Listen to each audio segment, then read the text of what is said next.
favor, em Mateus, no capítulo de número 16.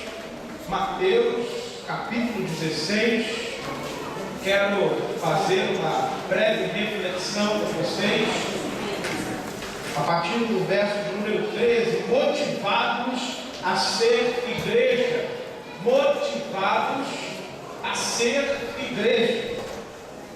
Nós temos falado uma série de mensagens, ministrado uma série de mensagens intitulada Motivados. A palavra motivados quer dizer impulsionar, dar ânimo, dar fôlego. E é isso o desejo do nosso coração nessa noite. Motivar os irmãos a ser de fato igreja e esclarecer o sentido de igreja para muitas pessoas que às vezes não sabem o que de fato é uma igreja, não entendem, às vezes vivem por aquilo que ouvem falar, de estereótipos, de simplesmente o que chega aos seus ouvidos. E hoje eu queria esclarecer biblicamente o que é ser igreja. Mateus capítulo 16, verso de número 13. Se você está do lado de uma pessoa que não tem Bíblia, eu vou pedir a você que você compartilhe a sua Bíblia com essa pessoa, e desde que essa pessoa possa usufruir dessa bênção ao seu lado. Todos acharam amém ou misericórdia? Tem gente com misericórdia ainda, eu estou esperando. Mateus capítulo 16, verso de número 13. Motivados a ser igreja. Diz assim o texto sagrado: indo Jesus para os lados de Cesareia de Filipe, perguntou aos seus discípulos: quem diz o povo ser o Filho do Homem? E eles responderam: uns dizem João Batista, outros Elias, e outros Jeremias, ou algum dos profetas. Mas vós, continuou ele, quem dizeis que eu sou? Respondendo Simão Pedro, disse: tu és o Cristo, o Filho do Deus vivo. Então Jesus lhe afirmou: bem-aventurado és, Simão Bar-Jonas, porque não foi carne e sangue que te revelaram, mas meu Pai que estás nos céus.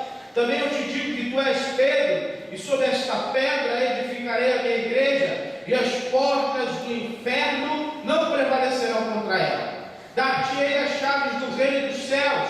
O que ligares na terra terá ligado nos céus, e o que desligares na terra terá sido desligado nos céus. Então advertiu os discípulos de que a ninguém dissessem ser ele o Cristo. Vamos orar? Pai, tua palavra foi lida, foi, ó Deus, expressada, e o desejo do meu coração, Senhor, é que o Senhor possa usar esse servo para a glória do teu nome. Fala o coração, ó Deus, daqueles ao qual o Senhor trouxe aqui. E, ó Deus, nos abençoa pelo teu Espírito. Nos ajuda o que nós choramos em nome de Jesus. Amém. Amém? Meus irmãos, de fato, motivados a ser igreja. O texto que nós estamos lendo retrata uma pequena enquete de Jesus. Jesus chega e faz uma enquete com os seus discípulos.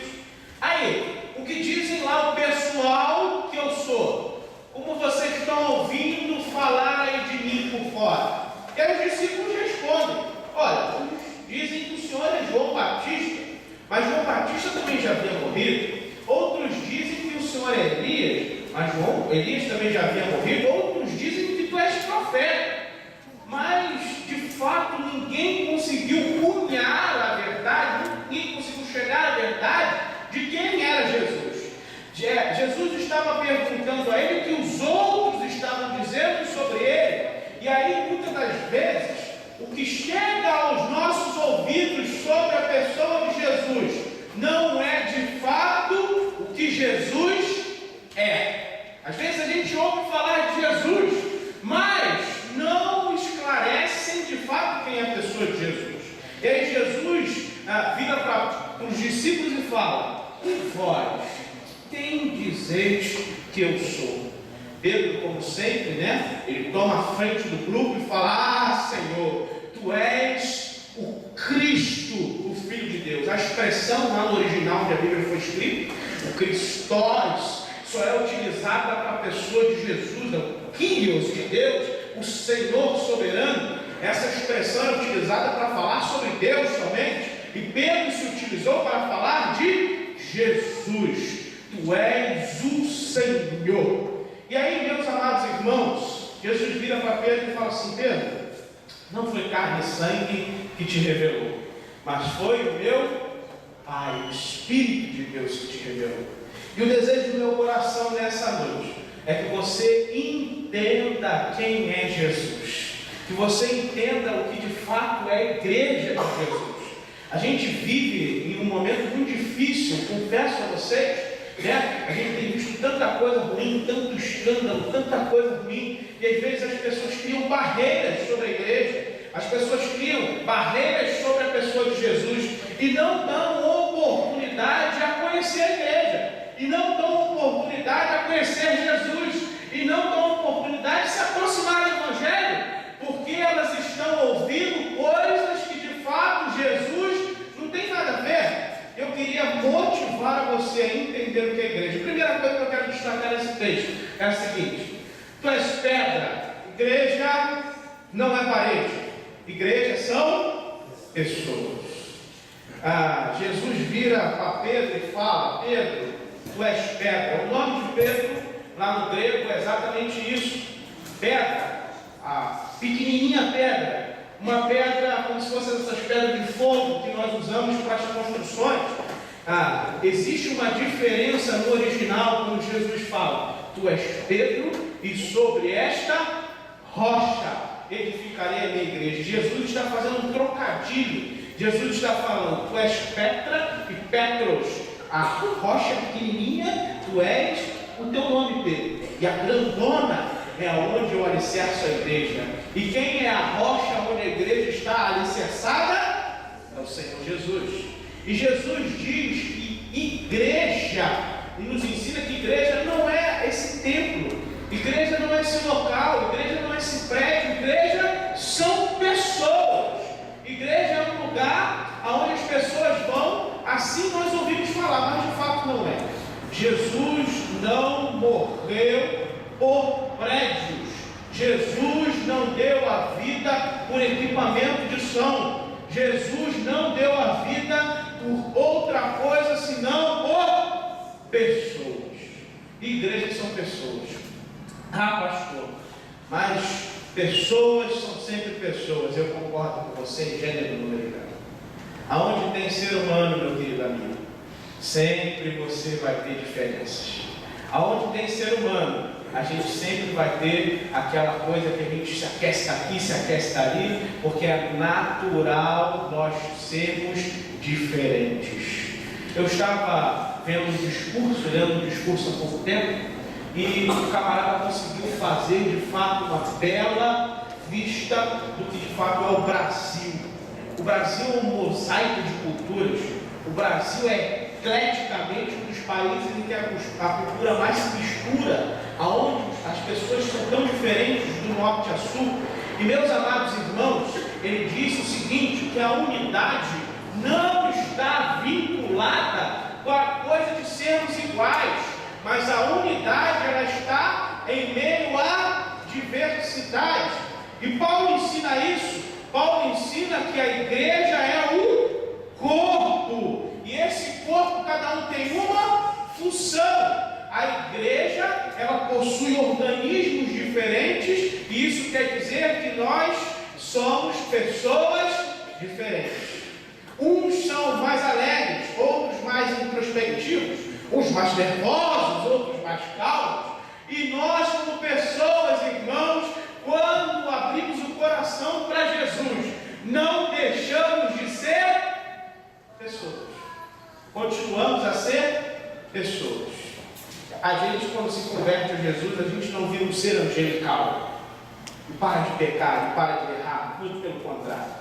A gente continua sendo a mesma pessoa. Só que agora a gente tem um propósito diferente. O nosso propósito agora é agradar a Jesus. O nosso propósito agora é ser parecido com Jesus dia após dia. É querer ser cada dia mais parecido com Jesus. Então, meus amados irmãos, eu queria falar para vocês que igrejas são pessoas.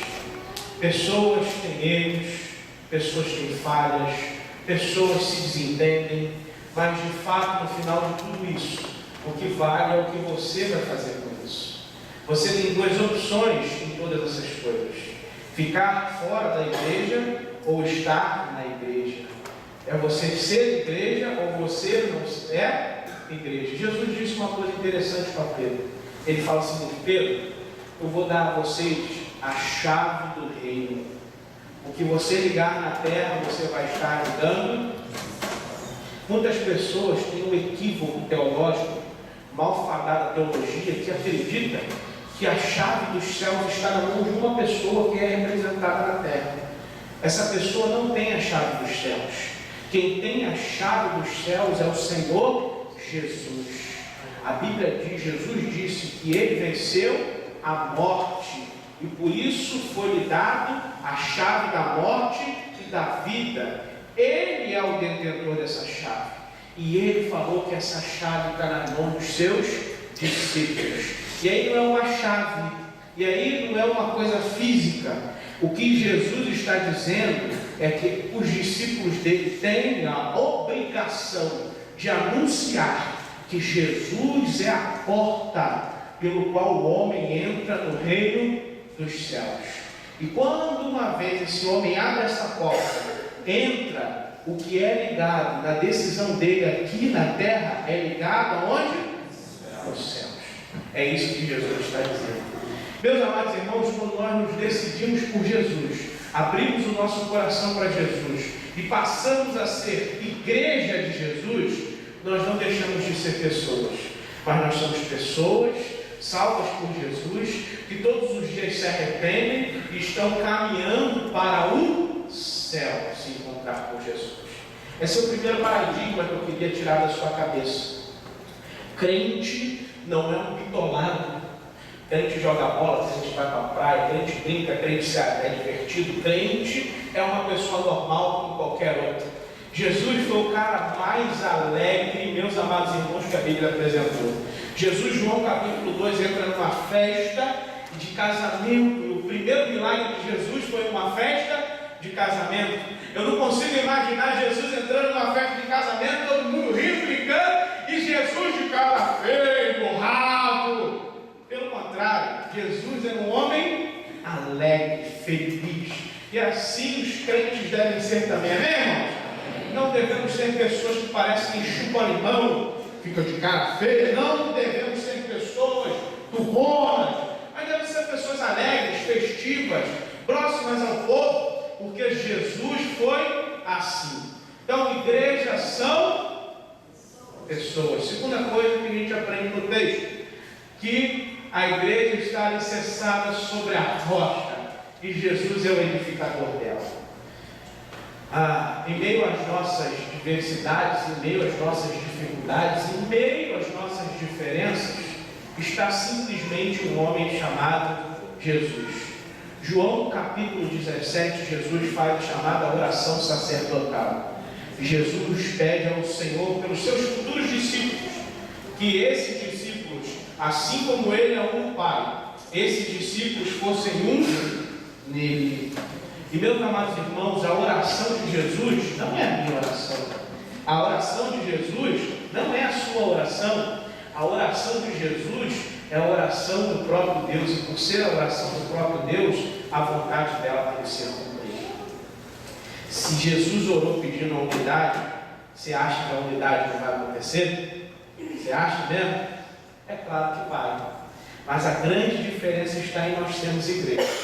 O problema é que tem muitas pessoas dentro da igreja que não são igreja.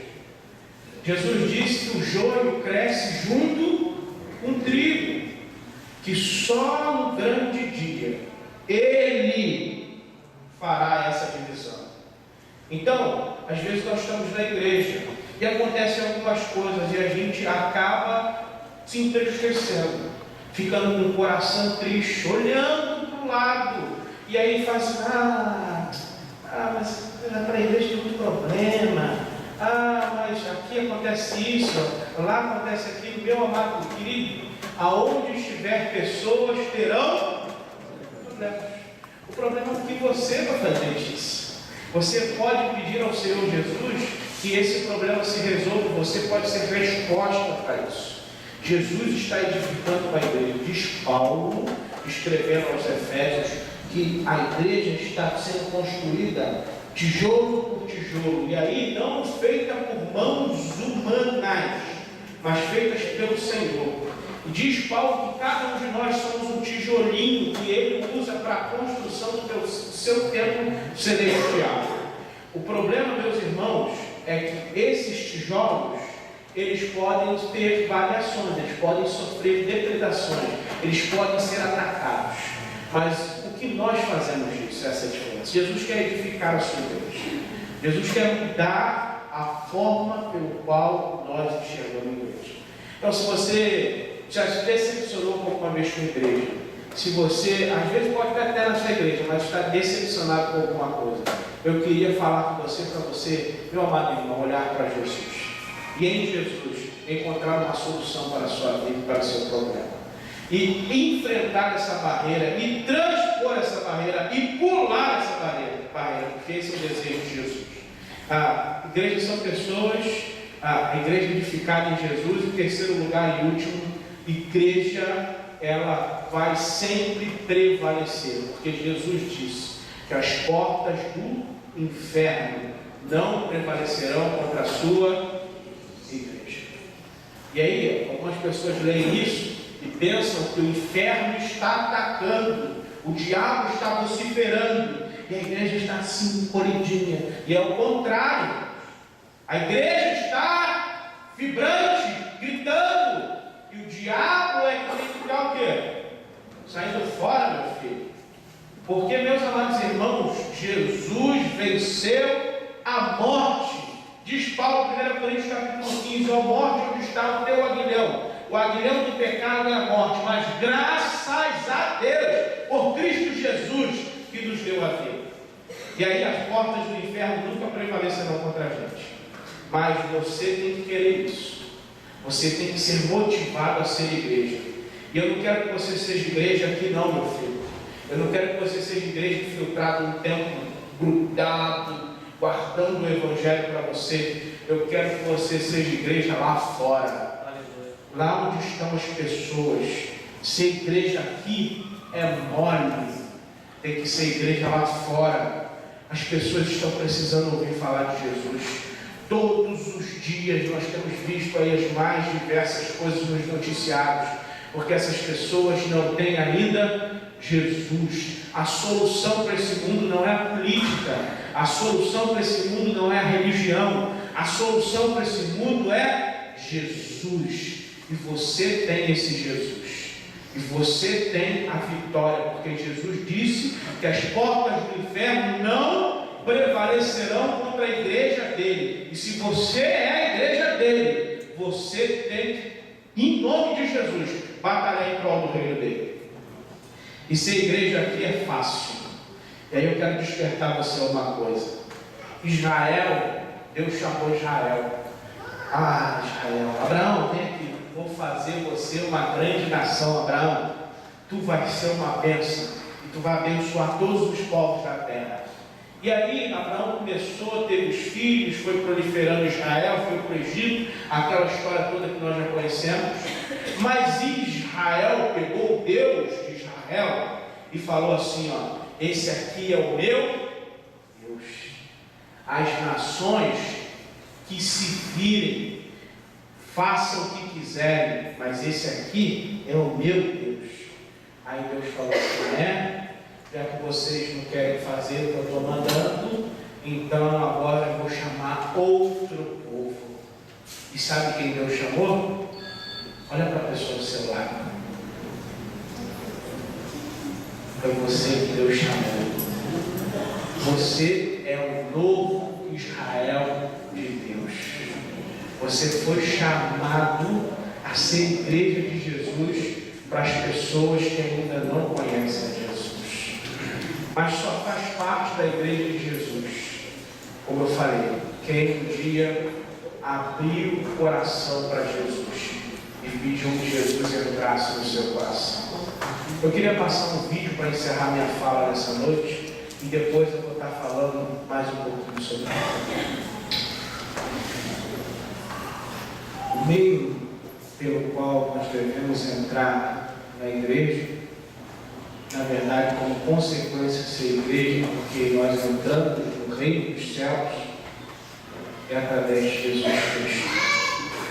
A Bíblia diz que não há nenhum outro meio pelo qual nós devemos de ser salvos embaixo do céu e da terra, a não ser pelo nome de Jesus. A semelhança daquele crente que a princípio não tinha problema nenhum, Deus criou cada um de nós, principalmente, inicialmente em Adão, sem nenhum pecado, sem nenhum problema. Mas nós, em Adão, escolhemos desobedecer a Deus, e foi o problema que houve na ponte. A ruptura foi ali, o problema foi ali, e Deus teve que fazer a semelhança daquele pai uma escolha, dar a filha do seu filho querido e amado, para que nós pudéssemos hoje, através de Jesus, sermos salvos. Baixe a cabeça.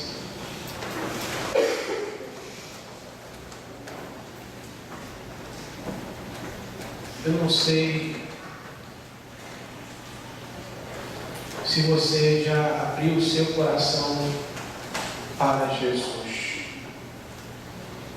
Já pediu a Jesus que entrasse no seu coração, fizesse morada nele e desse a salvação. O Senhor trouxe você aqui essa noite para desmistificar você o que é ser igreja, o que é ser discípulo de Jesus. Para te esclarecer que não há outro meio pelo qual o homem deve ser salvo dos seus pecados. A Bíblia diz que um dia nós iremos, todos nós, estar diante de Deus prestando contas de nossas vidas. Está diante de você essa noite a decisão mais importante que você tem que tomar na sua vida. Todas as outras decisões serão apenas consequências da que você pode tomar nesse momento. Se você, nessa noite, gostaria de abrir o seu coração para Jesus, eu queria que onde você estivesse, você levantasse uma de suas mãos. Eu gostaria de orar por você. Alguém entre nós que gostaria de abrir o seu coração para Jesus. Pedir a Jesus: Jesus, entra no meu coração, faz morada na minha vida, me dá a salvação. Alguém entre nós que gostaria de tomar esse passo de fé nessa noite?